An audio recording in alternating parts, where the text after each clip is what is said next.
Codegérien, codegérienne, bienvenue dans cette vidéo. On va parler de l'USK, à ne pas confondre avec l'USD ou l'USDC, l'USD Coin, puisqu'en fait l'USK est un stablecoin qui est finalement adossé à la blockchain Kujira et qui va permettre de faire différentes opérations. Donc d'abord, on va voir ce qu'est un stablecoin, on va parler ensuite de à quoi ça sert finalement et puis comment obtenir des USK et comment en fait rentrer dans cet écosystème. Alors, la première des choses à comprendre, c'est ce qu'est un stablecoin. Un stablecoin, c'est quelque chose qui reflète finalement la valeur d'une monnaie. Donc, en général, on utilise l'USDT, l'USDC, qui sont en fait à équivalence d'un dollar. Donc, ces stablecoins, comment est-ce qu'ils fonctionnent? Il y a différentes grandes familles. Il y a la première grande famille, l'USDT et l'USDC, sont des stablecoins qui sont adossés avec des actifs de la vie réelle, c'est-à-dire que théoriquement, et c'est pas le cas, mais théoriquement, ils devraient, à chaque fois qu'ils émettent un USDC, avoir en banque l'équivalent d'un dollar, pour qu'à chaque fois que quelqu'un qui veuille échanger son USDC contre un dollar, puisse le faire sans que ça pose de problème. Il y a une autre grande famille de stablecoins qui est finalement des stablecoins qui sont adossés à des actifs numériques qu'on appelle donc collatéralisés, et qui font à peu près la même chose, mais en se basant sur des paniers de valeurs. On a le DAI, par exemple, qui est composé du SDC, du SDT, mais aussi de Bitcoin, d'Ethereum, et on surcollatéralise, c'est-à-dire que pour chaque dollar qu'on va donner en DAI, on va avoir en banque plus, parce que comme ça, quand l'actif perd en valeur, eh bien, on est sûr quand même de pouvoir redonner aux gens en fait ce à quoi ils s'attendent, c'est-à-dire un dollar qui vaut un dollar. Ça a été le problème de Luna, qui était un stablecoin algorithmique, qui lui était basé sur un mécanisme de compensation avec le Luna. Je ne vais pas rentrer dedans, mais bref. Donc voilà un petit peu comment on réfléchit aujourd'hui. Donc l'USK, qu'est-ce que c'est? C'est un stablecoin qui va être collatéralisé et qui va donc s'appuyer sur un autre actif pour dire ok, tu déposes tel actif, et en l'occurrence ça sera de l'atome, ça sera amené à évoluer avec un panier sans doute qui comprendra le Kuji et d'autres. Et tout ça en fait va faire que on va déposer un actif et on va pouvoir recevoir un USK. Donc on va déposer plus, on verra un petit peu dans les détails ensuite comment ça se passe, mais on va avoir un USK qui vaut 1 dollar. Du moins c'est son objectif. Alors, à quoi ça sert concrètement les stablecoins? Ça, c'est une question qui est intéressante. D'une part, ça va permettre, puisqu'on fait du trading, sur Fin par exemple, vous voyez que la paire Kuji, elle est en AXL USDC. Donc en USDC, qui est bridgé depuis, bref, je ne vais pas rentrer dans ce détail-là. Donc là, on échange en fait de l'USDC, donc du dollar finalement, contre du Kuji. Mais ça permet aussi de le faire de cette même manière. Kuji, USK.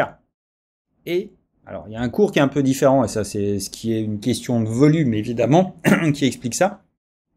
Mais l'idée, c'est que ça permet de sortir du marché et d'être adossé à quelque chose qui ne fluctue pas en théorie. C'est-à-dire, là, quand je revends mes Kuji, je récupère de l'USDC, et quand je fais ça, la valeur de l'USDC est corrélée au dollar, et donc, je suis flat. Normalement, il ne fluctue pas, même s'il fluctue un petit peu, comme on vient de le voir d'ailleurs sur l'image. Et que là, il est à 0,998. C'est pas grand-chose, c'est des micro-variations. Mais vous voyez que ça s'opère toujours comme ça. Donc il y a des micro-variations, effectivement. Et ça sert donc à faire des opérations financières. Ça sert aussi à faire du rendement. Par exemple, si j'ai de l'USDC, je peux le déposer sur des plateformes pour toucher du rendement en apportant des liquidités. On pourrait faire la même chose avec l'USK. On peut également payer. D'ailleurs, et je ferai une vidéo sur ce sujet-là, Kujira, la team Kujira a développé un plugin pour WooCommerce qui permet d'être payé en USK. D'ailleurs, avec Cadeau Monnaie, on pourra sans doute faire un échange directement de l'USD, faire un dépôt en dollars avec une carte bleue et récupérer de l'USK. Alors, quel est l'avantage de l'USK par rapport à l'USDC finalement? Parce que si on en a déjà un, pourquoi est-ce qu'on s'embête avec celui-ci? La première des raisons, c'est que l'USDC n'est pas décentralisé, c'est-à-dire qu'il appartient en fait à un groupe privé américain et qui obéit aux lois, aux règles et aux injonctions de la justice américaine et qui a le pouvoir de geler vos USDC. C'est-à-dire que ça a été le cas dans le cadre de l'opération Tornado Cash il y a peu de temps. Récemment, on s'aperçoit que les les actifs peuvent être bloqués, gelés et totalement, finalement, disparaître. C'est-à-dire qu'on a de l'USDC, mais qu'on ne pourra pas utiliser, qu'on ne peut pas bouger. Donc ça, c'est la première des raisons.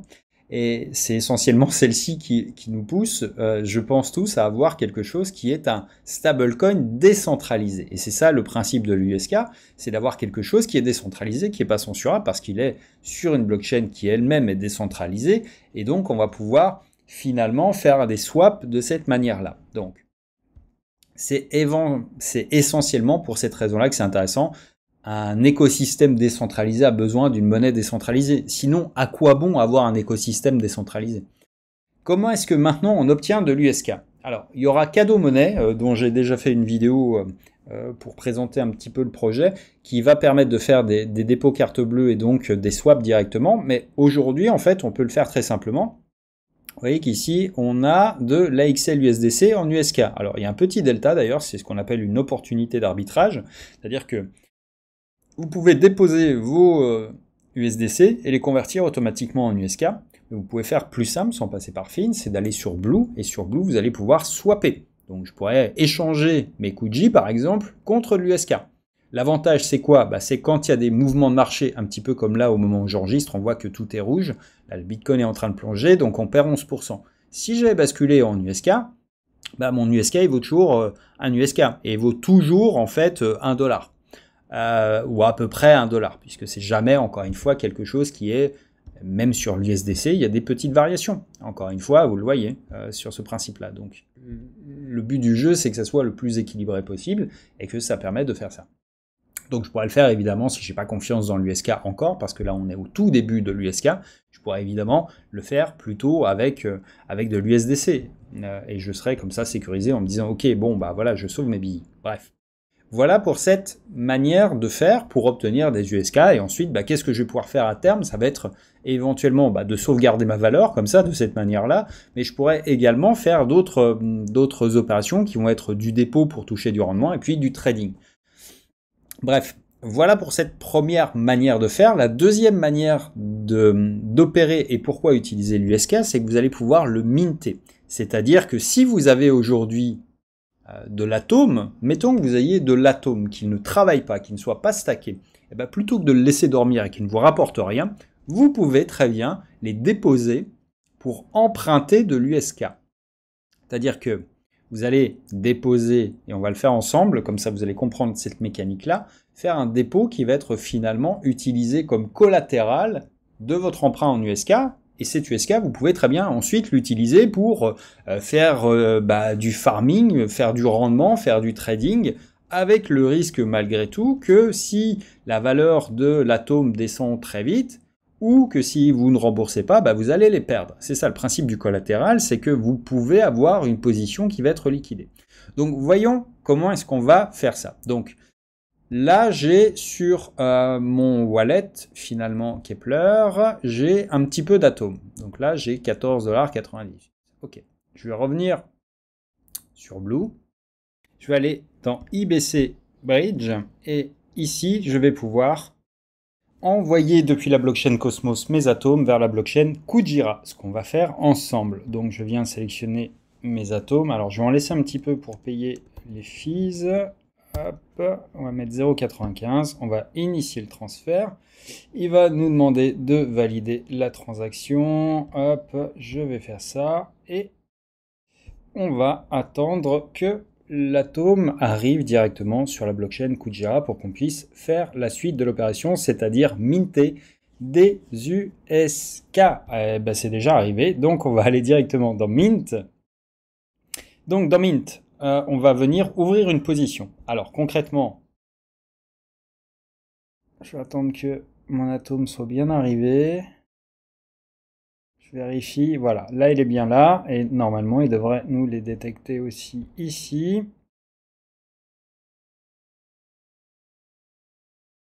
Je reconnecte mon wallet, voilà, ok.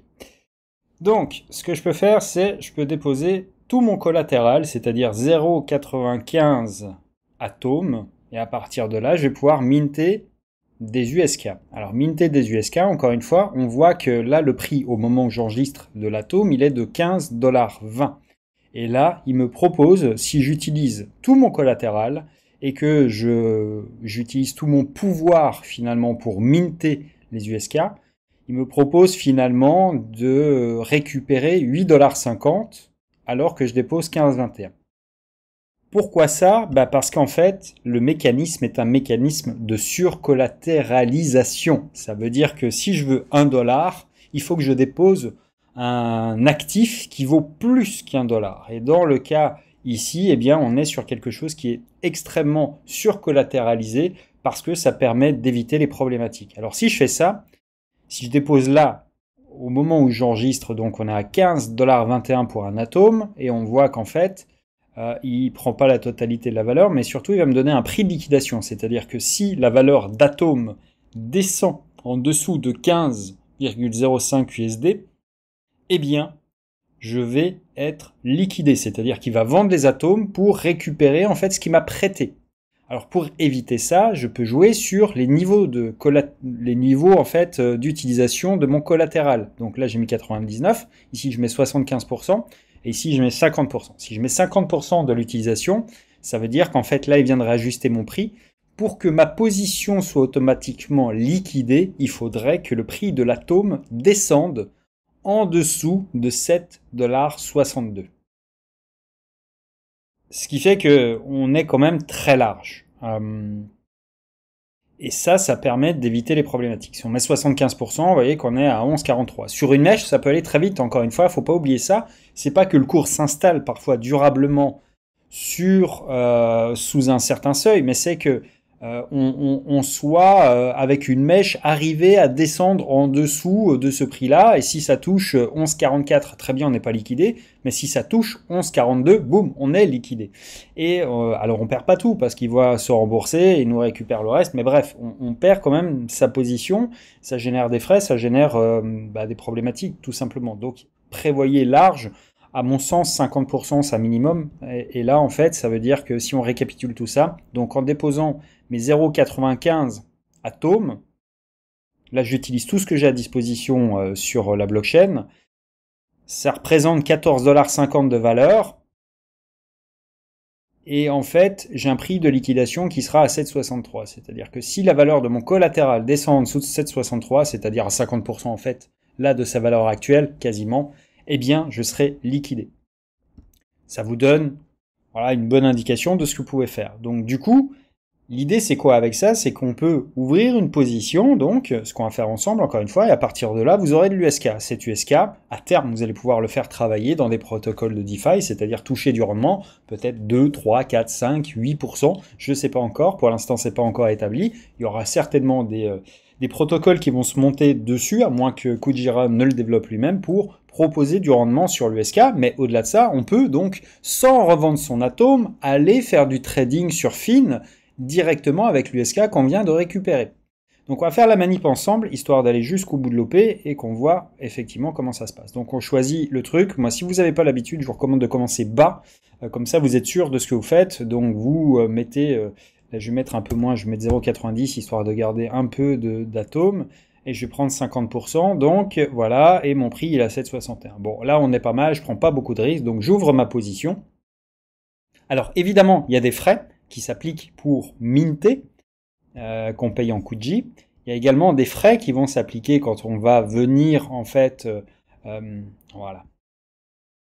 On va venir burner. Alors on va reprendre les différents éléments. Donc, là, ça y est, j'ai donc de l'USK à disposition. Je vois que j'ai 4,13 USK dans mon portefeuille. Il me fait un petit récap. Donc là, ma LTV, elle est bonne. Je suis pas dans une zone dangereuse. Et là, on va parler justement après de cette partie de self-liquidation qui est sur Orca. C'est le pendant. Mais restons là-dessus pour l'instant. Donc là, je peux gérer mon collatéral. C'est-à-dire, je pourrais en rajouter.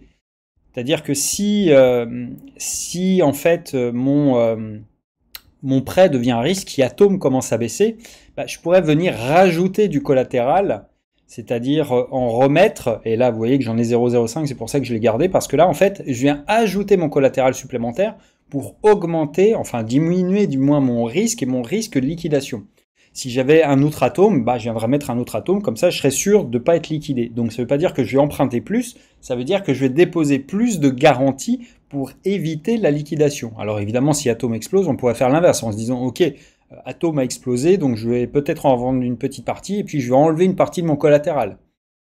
Ensuite, eh bien, on peut venir soit emprunter plus, soit venir éliminer, c'est-à-dire burner de l'USK. En venant burner de l'USK, qu'est-ce qu'on fait? Alors, je regarde un petit peu, je vais burner 75%. Je burn 75%, c'est-à-dire que je rends, en fait, de l'USK. Et en contrepartie de quoi, en fait, mon seuil de liquidation retrouve quelque chose qui est plus sain. Donc, si je fais ça et que je viens rendre, vous voyez que mon prix de liquidation, il tombe. Tac. Là, si on se remet à 0, si je touche à rien, en fait, j'ai un prix de liquidation de 7,61. Mais si je viens rendre de l'USK, donc en burner 25%, mon prix de liquidation descend parce qu'en fait, je touche pas à mon collatéral. Là, j'en enlève encore un peu, et si j'enlève tout, bah, j'ai plus de prix de liquidation. Tout simplement parce que je peux, de cette manière-là, en fait, venir soit rééquilibrer ma position, soit la clore totalement.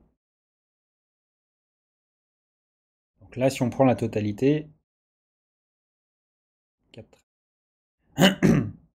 Voilà, là je rendrai la totalité, je pourrais clore ma position. Donc on va venir, en fait, on prend une partie, on va en rendre 50%, je fais un rebalance, donc là il va ajuster ma position, vous voyez que là du coup, j'ai laissé tout mon atome, mais je viens lui demander de diminuer en fait l'emprunt que je fais. Donc là, une fois qu'il aura opéré, voilà, j'ai plus que 2 USK qui sont disponibles, parce que en fait, eh bien, je viens de rendre.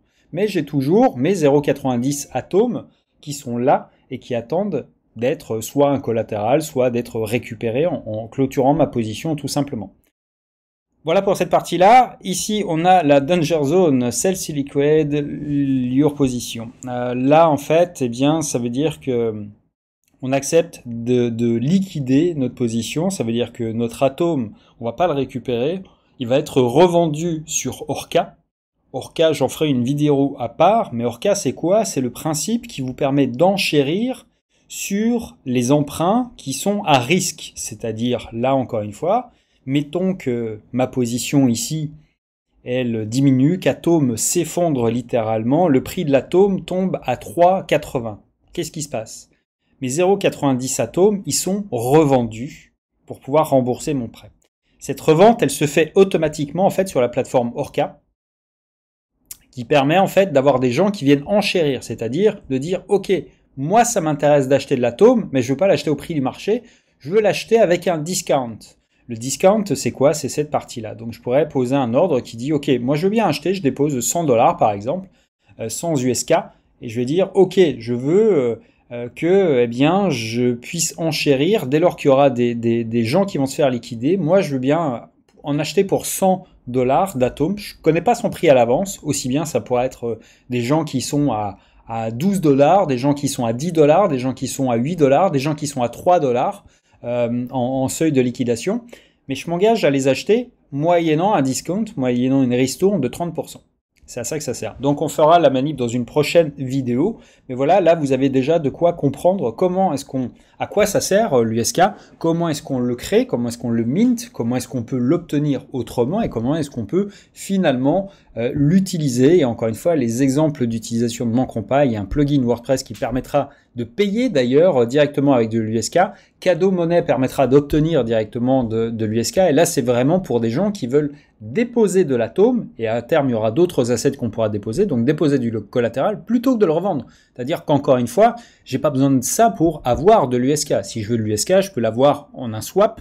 Ici, je peux dire, ok, j'ai l'AXL USDC et moi, je veux l'USK, ou inversement. Je peux le changer très vite, comme ça, voilà, boum, et je récupère ici l'AXL USDC. Donc j'ai pas besoin de ça pour avoir de l'USK. En revanche, minter l'USK à partir d'un collatéral, ça permet d'utiliser des ressources qu'on n'a pas forcément sous la main. C'est-à-dire, si j'avais 1000 atomes, par exemple, je pourrais emprunter pas mal d'USK que je pourrais mettre à travailler sur de la DeFi ou que je pourrais mettre sur des ordres, par exemple, sur Fin. Donc j'irais, voilà, là j'aurais mes 1000 atomes, je pourrais emprunter quelque chose comme à minima 4000 $ sans être à risque, et j'irai en fait trader finalement, acheter par exemple du Kuji sur une grosse mèche, là comme on a aujourd'hui, en me disant ok, l'opportunité est bonne, je vais venir faire les soldes, j'ai pas d'argent, mais j'ai du collatéral. Alors c'est une technique qui est risquée évidemment, dans le sens où vous pouvez tout perdre, c'est-à-dire que si vous êtes liquidé, ils remboursent le prêt, ils vous rendent la différence. Certes, vous gardez l'USK, mais vous êtes liquidé quand même. Ça veut dire que si vous empruntez avec 40%, si vous empruntez avec 1000 atomes et que vous avez 40% d'USK par rapport au prix de votre allez, la LTV en fait, elle est ici. Si je mettais 100%, je pourrais emprunter jusqu'à hop, on va faire mint au maximum. Je pourrais emprunter donc 14 $. Ça veut dire que je perdrais de l'argent. Mais en contrepartie, je garderai les USK. Mais je perdrai quand même tous mes atomes. Donc faites attention avec cette stratégie. Simplement, encore une fois, c'est juste une mécanique, une vidéo qui est là pour vous montrer comment le faire, pas vous dire si c'est bien ou pas de le faire, c'est à vous de voir. Je vous explique comment ça marche, à quoi ça sert, à vous de voir en fonction de votre cas d'utilisation. Si cette vidéo vous a plu, vous a rendu service, si vous avez appris des choses, n'hésitez pas à laisser un petit commentaire, à vous abonner à la chaîne parce qu'il y a énormément de tutos qui vont arriver, il y a énormément d'actualités qui sont en cours sur la blockchain Kuji, et le prochain tuto sera sur Orca, c'est-à-dire comment est-ce qu'on pose des enchères et comment est-ce qu'on fait pour avoir des atomes et d'autres assets d'ailleurs, puisque ça viendra dès lors qu'il y aura peut-être de l'atome, du Kuji, de l'Osmo, du Juno par exemple. Et bien si on peut les déposer en collatéral, on pourra également se positionner pour les acheter à discount. Et ça, c'est une excellente stratégie pour accumuler à moindre coût et à moindre risque en général. Bref, voilà pour cette vidéo. À bientôt dans la prochaine.